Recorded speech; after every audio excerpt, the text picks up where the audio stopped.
ज्याने तुला त्रास दिलाय त्याच्याशी भांडायची गरज नाही. कारण तू शांत झालास तरी कर्माचा हिशोब शांत बसत नाही. समोरचा माणूस आज कितीही ताकदवान दिसत असला, त्याच्याकडे पैसा असो, सत्ता असो, माणसं असोत, पण एक गोष्ट त्याच्यापेक्षा मोठी आहे, त्याचं कर्म. कधीकधी देव वाईट माणसाला लगेच शिक्षा करत नाही. त्याचा अर्थ असा नाही की देवाने त्याचं कर्म पाहिलंच नाही. फक्त हिशोबाची वेळ अजून आलेली नसते. तुझ्यावर अन्याय करणाऱ्या व्यक्तीला उत्तर देण्यासाठी स्वतःला त्रास देऊ नकोस. कारण काही हिशोब असे असतात जे माणूस नाही तर काळ स्वतः पूर्ण करतो. ज्याने तुला कमी लेखलं, दुखावलं, तुझा विश्वास तोडला, तर आजची गोष्ट त्याच्यासाठी नाही, तुझ्यासाठी आहे. होय माझ्या लेकरा, काही माणसं प्रेम देतात, काही आधार देतात, तर काही माणसं आपल्या आयुष्यात येऊन आपल्याला वेदना, दुःख, त्रास देतात. कधी कोणीतरी आपला विश्वास तोडतो, कधी जवळचाच माणूस आपल्या विरुद्ध उभा राहतो. कधी आपण ज्याच्यासाठी मनापासून चांगलं केलं तोच आपल्याला त्रास देतो. आणि मग आपल्या मनात नको ते प्रश्न येतात. प्रत्येक गोष्टीचं उत्तर लगेच मिळत नाही बाळा. काही प्रश्नांची उत्तरं मिळायला वेळ लागतो. काही अन्यायाचा हिशोब परिस्थिती घेते. काही कर्माचा हिशोब असा असतो की तो माणसाच्या न्यायालयात नाही तर निसर्गाच्या न्यायालयात होतो. समोरचा माणूस आज तुझ्यापेक्षा जास्त शक्तिशाली आहे, कारण त्याच्याकडे पैसा आहे, म्हणून त्याचा प्रभाव मोठा असू शकतो. आणि तुला असं वाटेल की मी त्याचा काय करू शकत नाही.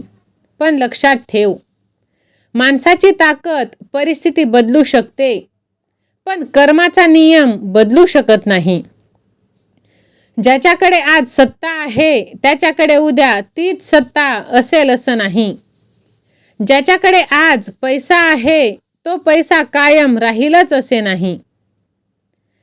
आज ज्याला सगळे मान देतात त्याचं वागणं चुकत असेल तर काळ त्याला स्वतःची ओळख करून देतो. म्हणून कोणाच्या आजच्या ताकदीकडे पाहून घाबरू नकोस. कारण आजचा दिवस हा संपूर्ण आयुष्याचा निकाल नसतो. माझ्या बाळा, कोणीतरी तुझ्याशी खोटं बोललं म्हणून तू प्रत्येकाशी खोटं बोलायला सुरुवात करू नकोस. कोणीतरी तुला फसवलं म्हणून प्रत्येकावर संशय घेऊ नकोस. कोणीतरी तुझा विश्वास सोडला म्हणून तुझ्यातली माणुसकी तू संपवू नकोस. होय माझ्या लेकरा, बघ, तुझं चांगुलपणा ही तुझी कमजोरी नाही बाळा. बाळा, गरज असेल तिथे अंतर ठेव, स्वतःचं रक्षण कर आणि चुकीला चुकीचंच म्हण. पण मनात कायम सुडाची आग ठेवू नकोस. बाळा, तू स्वतःला त्या व्यक्तीच्या कर्माशी जोडून घेण्याची गरज नाही. तू अनेकदा पाहत असशील की एखादी व्यक्ती दुसऱ्यांना दुखावते तरी तिच्या आयुष्यात सगळं काही व्यवस्थित असतं. पण बाळा, आपल्याला बाहेरून दिसतं ते संपूर्ण सत्य नसतं. प्रत्येकाच्या आयुष्यात अशी काही दारं असतात जी बाहेरून दिसत नाही. हसऱ्या चेहऱ्यामागे खूप काळजी, चिंता असते. मोठ्या घरामागे तणाव असते, पैशामागे असुरक्षितता असते. लोकांच्या गर्दीमागे एकटेपणा असू शकते. म्हणून दुसऱ्याच्या आयुष्याचा वरवरचा भाग पाहून त्याला मिळालेला न्याय किंवा अन्याय तू ठरवू नकोस. कर्माचा हिशोब कधी आणि कसा समोर येईल हे आपल्या हातात नसतं. काही लोकांना वाटतं की तू शांत राहतोस म्हणजे तू लाचार आणि कमजोर आहेस. कधी कधी योग्य वेळी शांत राहणं ही सुद्धा ताकद आहे बाळा. तुला राग आला, तुझ्यावर आरोप झाले तरीही तू स्वतःवर नियंत्रण ठेवतोस म्हणजे तू हरला नाहीस, तर तू जिंकला आहेस, स्वतःला वाचवला आहेस. कारण रागाच्या भरात आपण घेतलेला एक निर्णय आयुष्यभर पश्चाताप देऊन जातो. म्हणून प्रत्येक वेळी मी त्याला दाखवून देईल असं म्हणण्यापेक्षा कधीकधी स्वतःला सांग, मला काहीच दाखवून द्यायचं नाही, माझं आयुष्य मला जगायचं आहे. विश्वास असेल तर व्हिडिओला लाईक कर, चॅनलला सबस्क्राईब कर आणि हा व्हिडिओ शेवटपर्यंत नक्की ऐक. स्वामी म्हणतात, बाळा, कर्म म्हटलं की लगेच शिक्षा आठवते, पण कर्माचा अर्थ फक्त शिक्षा असं नाही. तुमच्या कृतीचे परिणामही कर्माचाच भाग आहे. तुम्ही एखाद्याला मदत केली तर त्या मदतीचा परिणाम कदाचित दुसऱ्या रूपात तुमच्यापर्यंत येईल. तुम्ही एखाद्याला आधार दिला तर योग्य गरजेच्या वेळी कुणीतरी तुम्हाला आधार देईल. तुम्ही प्रामाणिकपणे काम केलं तर त्याचं फळ लगेच नाही मिळणार, पण ते नक्कीच एखाद्या वेळेस तुमच्या कामी येणार. बाळा, ज्याने तुला दुखवलं तो कदाचित आज आरामात झोपला असेल, पण तू मात्र दिवसभर रात्रभर त्याचाच विचार करत आहेस. त्याने का केलं, त्याला शिक्षा कधी मिळेल, तो कधी खाली येईल, हेच नको ते विचार तुझ्या मनात सतत फिरत असतात. पण तो तुझं नुकसान करून एकदा गेला, त्याचा विचार करून तू स्वतःचं नुकसान रोज करत आहेस, प्रत्येक सेकंदाला करत आहेस. म्हणून आता दिशा बदल. त्याने काय केलं यापेक्षा तू आता काय करणार आहेस याचा विचार कर. तुझं आयुष्य त्याच्या चुकीपेक्षा मोठा आहे बाळा. देवाकडे तू सूड मागू नकोस.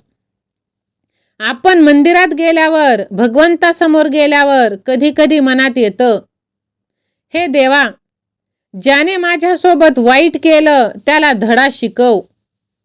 त्यापेक्षा मोठी प्रार्थना अशी असेल, देवा, मला त्या व्यक्तीच्या कर्माची चिंता करण्यापासून मुक्त कर, मला माझ्या मार्गावर चालण्याची शक्ती दे. अशी प्रार्थना तू करू शकतोस बाळा. कारण देवाकडे सूड मागण्यात तुझी ऊर्जा खर्च होते, पण देवाकडे सामर्थ्य मागितलंस तर तुझं आयुष्य बदलण्याची सुरुवात होते. तुझ्या शत्रूचा शेवट काय होईल यापेक्षा तुझ्या आयुष्याची सुरुवात कुठून होईल हे महत्त्वाचं आहे. कारण वेळ सगळ्यांना समान संधी देते. वेळ काळ कोणासाठीही थांबत नाही. आज जो वर आहे तो कायम वर राहणार नाही. आज जो खाली आहे तो कायम खाली राहणार नाही.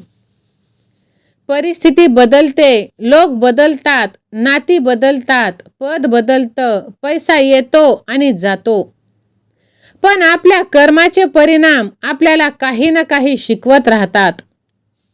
म्हणून आज जर तुझ्यावर कठीण वेळ आली असेल तर स्वतःला कमी समजू नकोस. तुझ्या आत्ताच्या परिस्थिती म्हणजे तुझी अंतिम ओळख नाही. आज तुझ्यावर अन्याय झाला असेल, पण उद्याचा दिवस तुझ्यासाठी वेगळा असणार आहे. माझ्या बाळा, रामायणातही आपल्याला एक महत्त्वाचा संदेश मिळतो. भगवान श्रीराम यांना वनवास मिळाला, त्यांच्या आयुष्यात संकट आली, अनेक अडचणी आल्या, पण त्यांनी प्रत्येक संकटाला रागाने उत्तर दिलं नाही. त्यांनी आपल्या धर्माचा मार्ग सोडला नाही. यातून एक गोष्ट, परिस्थिती कठीण झाली म्हणून आपल्या चांगल्या कर्माचा त्याग करायचा नाही. तुझ्यावर कोणी अन्याय केला असेल तर त्याचा राग तुझ्या स्वभावात येऊ देऊ नकोस. कारण दुसऱ्याच्या चुकीमुळे तुझं व्यक्तिमत्व खराब होणं म्हणजे त्या व्यक्तीला आणखीन एक विजय देण्यासारखं आहे. शत्रूला हरवण्यापेक्षा तू स्वतःला जिंक. खरा विजय म्हणजे शत्रू खाली पडला हे पाहणं नाही. खरा विजय म्हणजे तू त्याच्यामुळे आतून तुटला नाहीस हे आहे. तू पुन्हा उभा राहिलास, तू तुझं काम सुरू ठेवलंस, तू तुझ्या कुटुंबासाठी उभा राहिलास, तू तुझ्या स्वप्नांकडे परत वळलास आणि तुझ्या चेहऱ्यावर पुन्हा हसू आलं, हेच खरं उत्तर आहे. कारण ज्याला तुझं आयुष्य खराब करायचं होतं, त्याच्यासाठी तुझं सुखी होणं हीच सर्वात मोठी गोष्ट आहे. विश्वास असेल तर स्वामी सेवा आणि मी असे टाईप कर आणि हा व्हिडिओ तू जास्तीत जास्त जणांना शेअर कर. स्वामी म्हणतात, बाळा, आयुष्यात काही हिशोब आपण स्वतः सोडवायला जातो आणि त्यातच आणखी गुंतत जातो. कोणी अपमान केला आपण उत्तर देतो, कोणी चुकीचं बोललं आपण त्याच्यापेक्षा जास्त कठोर बोलतो, कोणी आपल्याला दुखावलं आपण त्याला दुखावण्याचा प्रयत्न करतो आणि मग दोन्ही बाजूंनी वेदना वाढत जातात. म्हणून काही ठिकाणी स्वतःला थांबव आणि मनात म्हण, हा माझा हिशोब नाही, मला माझं कर्म चांगलं ठेवायचं आहे. याचा अर्थ तू अन्याय सहन करणं नाही.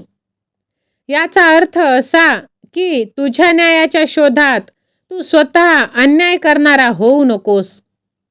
कारण प्रत्येक हिशोब आपण स्वतः सोडवायचा नसतो. काही वेळेवरती आणि भगवंतावरती सोपवून द्यायचं असतं. तुझं कर्मच तुझी खरी ओळख आहे बाळा.